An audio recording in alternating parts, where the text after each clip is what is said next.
నమః శివాయ. ఓం నమో నారాయణాయ. ఓం కాళభైరవాయ నమో నమః. ఓం దిగంబరాయ విద్మహే గజవాహనాయ ధీమహి తన్నో కాళభైరవ ప్రచోదయాత్. హరి ఓం.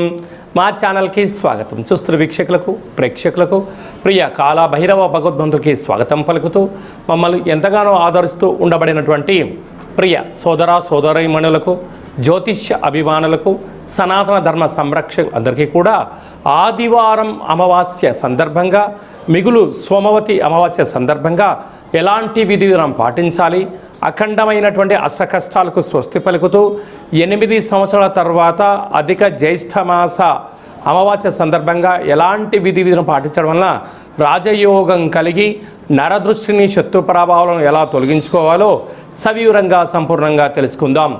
1వ తారీఖు 6వ నెల 2026 నుండి 15/6/2026 వరకు ద్వాదశ రాశుల్లో గ్రహ గమనాన్ని వీక్షింపచేద్దాం. విశేషంగా కుజభగవానుడు మేషరాశిలో స్వక్షేత్ర సంచార స్థితి, వృషభ రాశిలో రవి సంచార స్థితి, మిథున రాశిలో త్రిగ్రహ సంచార స్థితి, బుధ భగవానుడు స్వక్షేత్రకారకుడు, అక్కడే చివరి రోజు అయినటువంటి దేవగురు బృహస్పతి సంచార స్థితి, 2వ తారీఖు నుంచి కర్కాటక రాశిలోకి ఉచ్చ స్థితిలో సంచార స్థితి జరగబోతుంది. మరియు అక్కడే శుక్ర సంచార స్థితి, సింహరాశిలో కేతు సంచార స్థితి, కుంభరాశిలో రాహు సంచార స్థితి, మీనరాశిలో శని భగవానుని సంచార స్థితితో ద్వాదశ రాశుల్లో గ్రహ గమనాలు ఈ విధంగా ఉన్నాయి. మిథున రాశి వారికి 12 సంవత్సరాల తర్వాత దేవగురు బృహస్పతి కర్కాటక రాశిలో వచ్చే స్థితిలో సంచారం చేస్తున్నారు. కనుక 12 ఏళ్ళ నుంచి మీరు అనేక రకాలుగా పడని కష్టము లేదు, చేయని పని లేదు, ఎక్కడి మెట్లు లేవు. కనుక రాక ఈ 12 సంవత్సరాల తర్వాత ఈ సువర్ణపు యుగం ప్రారంభమైంది. మిథున రాశి వారు ఎంతో ఓర్పు నేర్పు చేత సమయాన్ని సద్వినియోగపరచుకోగలిగితే మీకన్నా కుబేరులు ఎవరు లేరు అని చెప్పి కూడా గమనించాలి. మిథున రాశిలో ఏ నక్షత్రాలు వస్తాయి అనగా మృగశిర నక్షత్రంలోని 3వ పాదం, 4వ పాదం, ఆరుద్ర నక్షత్రంలోని 4 పాదాలు, పునర్వసు నక్షత్రంలోని 1, 2, 3 పాదాలు కలిపితే మిథున రాశి. రాశాధిపతి బుధ భగవానుడు రాశిలోనే స్వక్షేత్రంలో సంచారం చేస్తూ ఉన్నారు. అక్కడే శుక్రుడు ఉన్నాడు. ధనపరమైనటువంటి ఐశ్వర్యపరమైన ఆనందకరమైన జీవితాన్ని పొందబోతున్నారు. సకాలంలో డబ్బులు మీకు చేతికి అందబోతున్నాయి. స్థిరాస్తులు, చరాస్తులు, షేర్లు, క్రయ విక్రయాలలో ఊపిరి ఆడనంత ధనము, అదృష్టం కలగబోతుంది. కనుక ప్రతి నిమిషాన్ని సద్వినియోగపరచుకోగలిగితే మీకన్నా కుబేరులు ఎవరు లేరు అని చెప్పి గమనించాలి. అలాగనే 12 ఏళ్ల తర్వాత దేవగురు బృహస్పతి ఉచ్చ స్థితిలో కర్కాటక రాశిలో సంచారం చేస్తున్నప్పుడు మీకు విపరీతమైన అదృష్టం, ఆనందం కలుగుతుంది. కనుక ఇలాంటి కాల సమయంలోనే సమయస్ఫూర్తి, ఓర్పు, నేర్పు, పట్టుదల, సంకల్ప దీక్ష ప్రకారంగా మీరు ఎన్నో రోజులుగా ప్రణాళికలు రచిస్తున్నారు. వాటిని పైన మీరు దృష్టి సాధించగలిగితే మీకన్నా అదృష్టవంతులు ఎవరు లేరు అని చెప్పి గమనించగలగాలి. అలాగే రాజ్యస్థానంలో శని భగవానుడు, ఏకాదశంలో కుజుడు అద్భుతమైన యోగాన్ని కలిగిస్తున్నాడు. కాకపోతే వ్యయంలో శని భగవానుడు ఉన్నాడు. కనుక తొందరపాటు నిర్ణయాలకు ఇది సరైన సమయం కాదు. ఈ ఆదివారం అమావాస్య సందర్భంగా కాళభైరవ స్వామి స్మరణ, కూష్మాండ దీపము, తెల్ల జిల్లేడు వృక్షం దగ్గర నవధాన్యాలను దిష్టి తీసి ఆ చెట్టు మొదల్లో వేయండి. సకల దరిద్రాలు తొలగిపోయి అదృష్టం మిథున రాశి వారు సొంతమవుతుందని చెప్పి గమనించాలి. జూన్ నెలలో ప్రథమార్థంలో ముఖ్యమైన పండుగల గురించి క్లుప్తంగా, సవివరంగా, సంపూర్ణంగా తెలుసుకుందాం. 2వ తారీఖున దేవగురు బృహస్పతి కర్కాటక రాశిలోకి ఉచ్చ స్థితిలో సంచార స్థితి జరగబోతుంది. ఈ విధంగా మనకు యమునా నది పుష్కర స్నానము చేయడము ఆవశ్యకత. గతించిన తాత ముత్తాతలకు, గతించిన వారందరికీ కూడా అక్కడ పిండ ప్రధాన కార్యక్రమాలు చేయడం వలన మన వంశము ఆచంద్రార్కం వరకు అభివృద్ధి చెందుతుంది. ఈ పుష్కర స్నానము చేయడము, పెద్దవారి యొక్క ఆశీస్సులు మనకు శ్రీరామ రక్ష అని చెప్పి గమనించాలి. మనము యమునా నది తీరంలో ద్వారకా క్షేత్రంలో ఈ యొక్క పుష్కర మహోత్సవ సందర్భంగా మనం ఈ కార్యక్రమాలు ఏర్పాటు చేస్తున్నాం. వెళ్ళలేనటువంటి వారు ఈ కింద నెంబర్ సంప్రదించి ఎవరి గోత్రనామంలో అయితే అక్కడ కార్యక్రమాలు చేయించాలో వాట్సాప్లో పంపించగలిగినట్లయితే అక్కడి నుంచి మీకు వీడియో కాల్ ద్వారా ప్రత్యక్ష పూజా కార్యక్రమం చేయించి మీకు ఆ యమునా నది పుష్కర జలాన్ని అందజేయడం జరుగుతుందని చెప్పి గమనించాలి.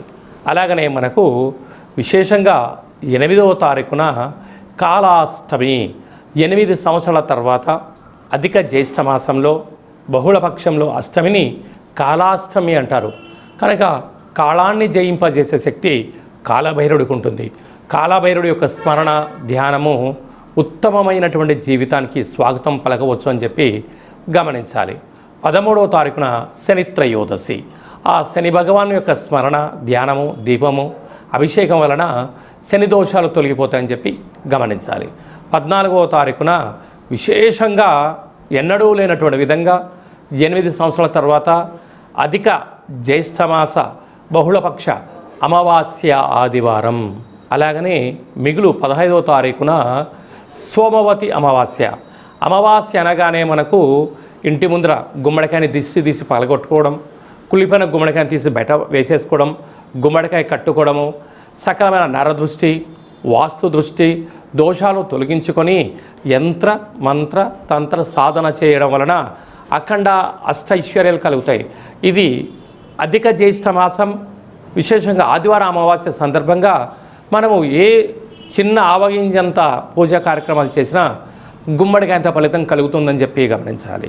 కనుక ఈ కింది నెంబర్ని సంప్రదించినట్లయితే ఎవరెవరు ఎలాంటి పూజా కార్యక్రమాలు చేసుకోవాలి, గ్రహదోషాన్ని నరదృష్టిని భూత ప్రేత పిచాచ బ్రహ్మణ యక్షర యమదూత సకల గ్రహదోషాన్ని తొలగించుకోవాలి, తంత్ర ప్రయోగాల నుంచి తాంత్రిక ప్రయోగాల నుంచి ఎలా బయటపడాలో ఆధ్యాత్మిక సలహాలు సూచనలు ఇవ్వడం జరుగుతుందని చెప్పి గమనించాలి. అలాగే మీ వ్యక్తిగత జాతకం తెలుసుకోవాలనుకుంటున్నారా? మీ యొక్క పేరు, పుట్టినటువంటి తేదీ, నెల, సంవత్సరం, పుట్టిన సమయం రాసి వాట్సాప్లో పంపించగలరు. 100 సంవత్సరాల జాతకాన్ని రాసి పంపించి మీరు పుట్టినప్పుడు గ్రహ గమనాలు ఎలా ఉన్నాయి, ప్రస్తుత కాలం ఎలా ఉంటున్నాయి, భవిష్యత్తులో ఎలా ఉండబోతున్నాయో సవివరంగా సంపూర్ణంగా తెలియజేయడం జరుగుతుందని చెప్పి గమనించాలి. డేట్ ఆఫ్ బర్త్లు లేనటువంటి వారికి పేరు యొక్క మొదటి అక్షరాన్ని అనుసరిస్తూ రాసే స్థితిగతులు తెలియచేస్తూ రమణ శాస్త్రం ద్వారా అనగా గవళ ద్వారా భూత భవిష్యత్ వర్తమానాన్ని తెలియజేయడం జరుగుతుంది. ఈ కింది నెంబర్ని అపాయింట్మెంట్ తీసుకొని సంప్రదించగలరు. జాతకాన్ని తెలుసుకుందాం, జీవితంలో రాబోయే అదృష్టాన్ని తెలుసుకుందాం, దురదృష్టాన్ని దూరం చేసుకునే మానవ ప్రయత్నం చేద్దామని చెప్పి గమనించాలి. అందరికీ ఆదివారం అమావాస్య సోమవతి అమావాస్య ఆశీస్సులు పుష్కర భగవాన్ యొక్క ఆశీర్వాదాలను కోరుకుంటూ మనసారా ఆశీర్వచనం. శతమానం భవతి శతాయు పురుష సతేంద్రియ ఆయుష్యేవేంద్రియే ప్రతిష్టతి ధనం ధాన్యం బహుపుత్రలాభం శత సంవత్సరం దీర్ఘమాయు సర్వే జనా సుఖినో భవంతు లోకా సమస్తా సుఖినో భవంతు సర్వం కాళభైరవ దేవతార్పణమస్తు. హరి ఓం. ఈ వీడియో మీకు నచ్చినట్టయితే లైక్ చేయండి, షేర్ చేయండి, మా ఛానల్ని సబ్స్క్రైబ్ చేసుకోండి. అందరికన్నా ఆధ్యాత్మికమైన వీడియోలు మీరు ముందుగా చూడాలి అన్నట్టయితే ఆల్ అనే బటన్ని ప్రెస్ చేసి గంట సింబల్ ప్రెస్ చేసి ఆధ్యాత్మిక భక్తి సమాచారాన్ని భగవద్బంధులకు మిత్రులకు చేరవేసి హిందూ ధర్మాన్ని కాపాడండి.